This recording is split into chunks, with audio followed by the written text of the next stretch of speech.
আজকে ছিল র্যাবের সিউটস কনফারেন্স। এটা তো প্রতি পরপর এরা এটা আয়োজন করে এবং র্যাবের বিভিন্ন কর্মকাণ্ড নিয়ে তারা আলোচনা করে এবং জানেন যে আমাদের সামনে আছে আমাদের দুর্গাপূজা, তারপরে আমাদের জাতীয় ইলেকশন, তারপরে আপনি জানেন যে ইউনিভার্সিটিগুলিতে ইলেকশন হচ্ছে। এইগুলির ব্যাপারে তারা তাদের ইসেদেরই বিভিন্ন কর্মকাণ্ডে এবং কীভাবে করবে এইগুলি সম্বন্ধে তারা সিউর একটা দিক সিউদের একটা দিক নির্দেশনা দেয়।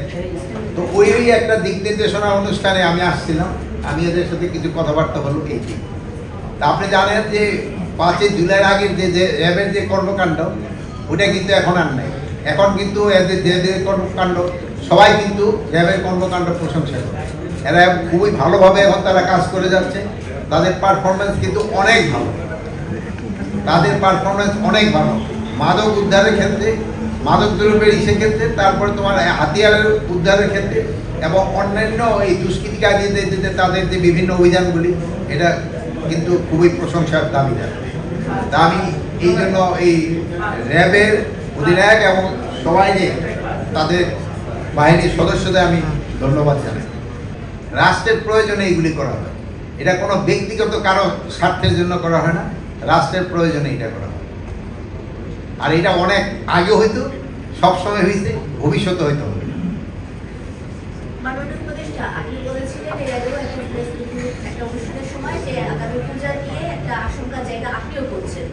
তো সেই জায়গা থেকে আপনাদের পুজো শুরুর আগেই একটা ঘটনা গাজীপুরে ঘটলো। তো সেখানে একজন এসি বলেছেন বাতাসে সেই প্রতিমা পড়ে গেছে।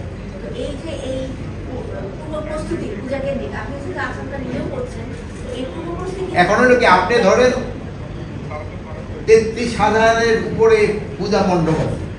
এখানে ছোটোখাটো দুই একটা ঘটনা যেটা বললেন যে ইস্যু হয়ে যেতে পারে। আমিও গতকালকে একটা মণ্ডপ পরিদর্শন করে আসছি, আপনারা হয়তো কেউ ছিলেন কিনা আমি জানি না। অনেক সময় দেখেন আপনাদের ভিতরে থেকে কিন্তু আপনারা কেউ মাইন্ড করেন না, একজনে কিন্তু জুতা নিয়ে উঠে গেছিল মণ্ডপ। এই জন্য আমি কিন্তু ওই কথা আমার বলতে হইতে যে এইটা আপনাদের একটু কেয়ারফুল দিতে হবে। যদিও উনি কিন্তু ইন্টারন্যাশনালি উঠেন, উনি ভুলবশত হয়ে গেছে বা ওই চাপের ঠেলায় হয়ে গেছে। এরকম ছোটোখাটো দিয়ে একটা ঘটনা ঘটে, এগুলো কিন্তু মেজর ঘটনা।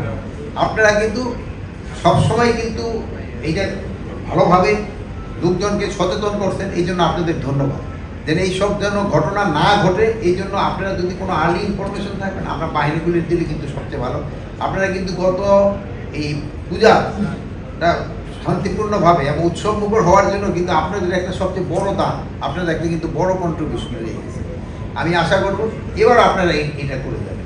এর হয় অনেক সময় আছে দেখবেন যে ওই গতকালকে দেখছেন যে ওই যে ইসের সম্বন্ধে, এই যে স্পেশালি আমাকে পার্শ্ববর্তী দেশ বিভিন্ন ভুয়া দেয়, আপনারা তাদের মুখ থেকে আপনি গতকালকে আপনারা হয়তো শুনছেন, সবাই হয়তো শোনার কথা যে এই যে কি বলে পঞ্চগড়ের এলাকায় তো বুঝি কান্তাজি সব কটা ভুয়া মিছে, কোনোটা সত্যি না। ওরা নিজেরাই ইন্সপেকশন করে আছে কমিটি, দেখা গেল সব মিথ্যা সংবাদ। এই জন্য আপনাদের অনুরোধ করবো আপনাদের এই যে মিথ্যা সংবাদের পার্শ্ববর্তী দেশগুলি থেকে দেয়, এটা আপনাদের কাউন্টার করতে হবে। যেহেতু আপনাকে দেশের স্বার্থে এটা আপনাদের কাউন্টার করতে হবে। এখন কিন্তু পূজা তো শুরু হয় না, 5 দিন ধরে, মানে প্রিপারেশনের সময় কিন্তু এই জন্য আমি ইনস্ট্রাকশন দিচ্ছি যে প্রিপারেশনের সময় তো এটা খেয়াল রাখি। আর ওই 5 দিনের জন্য যে আমাদের ইস্যু যে আনসারদের যে একটা নিয়োগ হয়, ওটা ওই 5 দিনের জন্য নিয়োগ। যেহেতু হয় কি এই আনসারটা কিন্তু বাইরে থেকে আছে, এদের জন্য সরকার একটা কিন্তু এরা কিন্তু রেগুলার কোর্স না, যেহেতু ওইটা ওই সময় হয়। আর এই সময় আমরা বলছি তাদের একটা ভিজিট, আর ওই সময় তো তাদের মানে সবসময় একটা কনস্ট্যান্ট লোক থাকবে। এবং কিন্তু আপনারা একটা জিনিস জানেন, আমরা কিন্তু পূজা কমিটিদেরও বলছি তারা সবসময় 7 জন লোক রাখার কথা হবে, তারা কিন্তু সবাই রাজি হয়ে গেছে।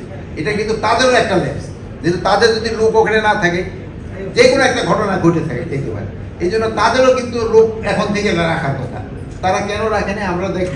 আর আমাদের আনসার তো এখন কি হবে না, ওটা তো পরে যাবে। But police, RAB, BGB specially border এলাকায় তারাও ভিজিলেন্স থাকার জন্য বলা হয়। আপনারা ভালো থাকেন।